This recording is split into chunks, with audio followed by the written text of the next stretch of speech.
Welcome to the Michigan Travel Show, a kaleidoscope of stories about the people, places, and events that shape our great state. I'm Jack Berry, and I'm here at the beautiful Boyne Mountain Resort with Steve Kircher, who is the president of Boyne USA's Eastern operation, which is a pretty good mouthful and a pretty big operation. Stephen, good to see you. Likewise, Jack. Now, you're very much involved in the golf side of the business, a good golfer yourself, and you've grown up in it here at Boyne. And now how do you see the golf business now, especially in the state of Michigan?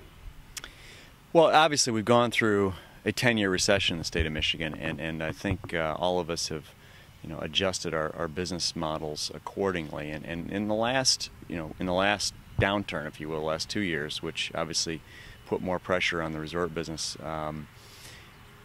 we have started to see the benefits of all of us collectively working together. The Pure Michigan campaign in particular is an example of that, and ironically the golf side of the business is starting to, in the last 2 years for us, had strong double-digit gains, which is surprising, but we think it's the beginning of a recovery in the change in the business model that I think the state's going to be experiencing, a reinvention, if you will, of tourism. Now, are you seeing a lot of people coming in from out of state?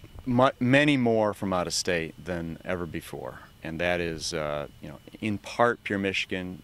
I think Big Break had the Big Break program we had at the Highlands had an impact, I think, on getting some national recognition.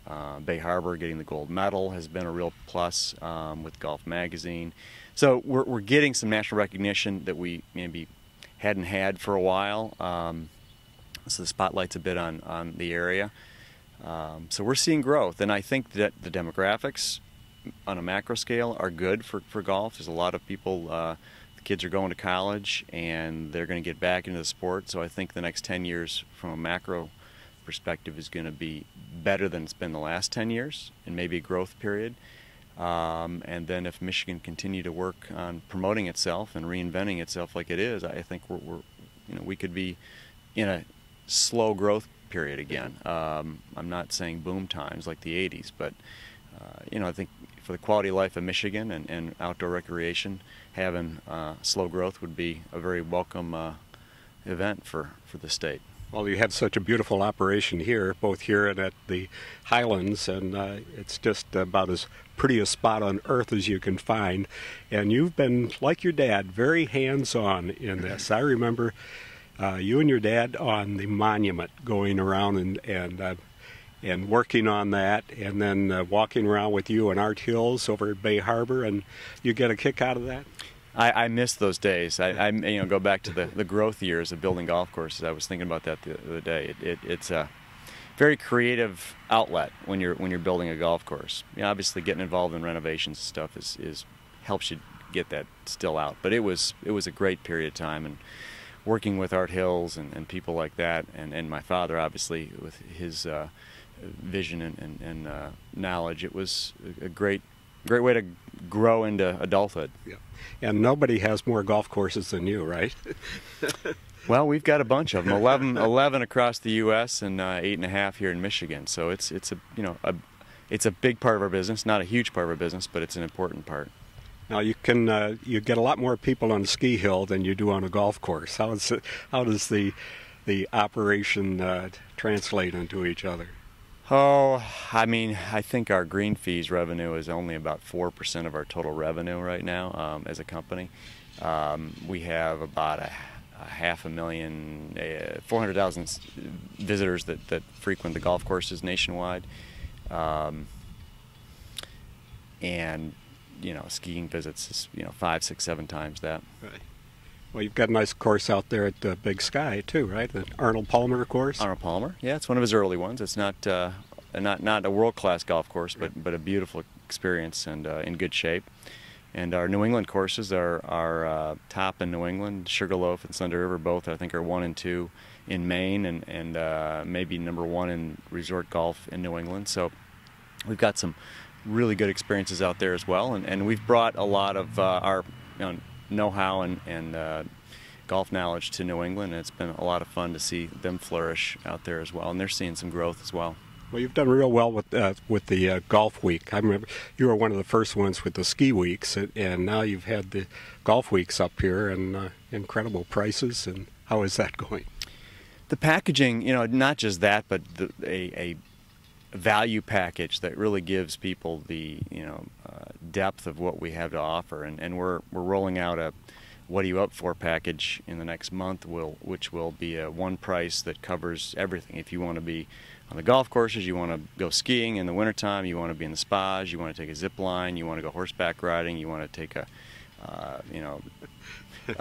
dog sled ride, you can food's included, everything's going to be included in this package. So we're really excited about all the things we can offer family or individuals when they come up here. Now, do you ever get a chance to play golf anymore? I think I'm at 11 rounds at midsummer right now. I've taken 32 days off, so I'm a little lighter than I used to be. But having 3 kids and a business, and you gotta stay focused. But I love the game, and I play a little bit. Are the kids into golf? They're getting into it. They're taking golf lessons about every twice a week right now. They're 10, 9, 8, 3. So we're just transitioning them into golf. Skiing and snowboarding is a lot easier to get kids enthused about when they're in their single digits. It's interesting seeing that difference. But I know Scott Hebert, who's many times Michigan Open champion down at Grand Traverse, and his son is not into golf. He's into snowboarding. I like to hear that, but I'd like to have him in golf as well. But it happens. It happens. I think kids, when they get in their maybe early teens or 10, 11, 12, the muscle, I think, mature enough to start enjoying golf. I know with my kids at 7, 8, if they're not, they're kind of built like myself, and it's tough for them to stay focused on it. First off, golf takes a little bit of patience and focus, whereas snowboarding and skiing, it's instant fun once you get past that first day. And kids like speed and independence, and that's what skiing and snowboarding give them.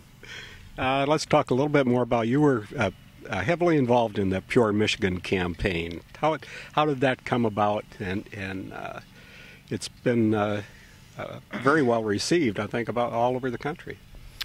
Well, we were obviously, involved in helping to get awareness that we needed to come together, and the state did, I think, a fantastic job, along with the Michigan Lodging Association, in really pushing forward on a unified effort. And they've got a world-class ad campaign that has won awards, and we finally got it ourselves marketed outside the state of Michigan. And we've been telling each other, for 25 years how great we are, but until we told the outside world and showed images of what we all love, it really didn't start to take root. And that's happened in the last 3 years. Definitely it's working, and it's re-imaging the state, not just for tourism, but for the whole concept of why you'd want to bring a business to Michigan, right, and take advantage of all the great things we have, and the recreation is part of the quality of life. So I think it has a multiple prong reason to do it.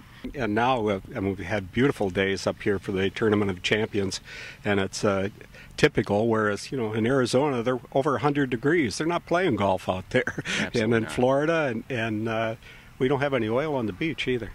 Our waters are clean. I got somebody staying in my house from North Carolina, and they said they've never, they hardly ever swim in North Carolina because all of the lakes are muddy. You can't see the bottom. So, we have a lot of assets here that are clearly, when people get here, they're enlightened, and that Pure Michigan campaign is enlightening a lot of people about why we love Michigan, and I think it's going to have a real positive impact on again, multiple levels. Terrific. We've been talking with Stephen Kircher, who is the president of Boyne USA's Eastern Operations. Thanks so much, Steve. That was terrific. Great.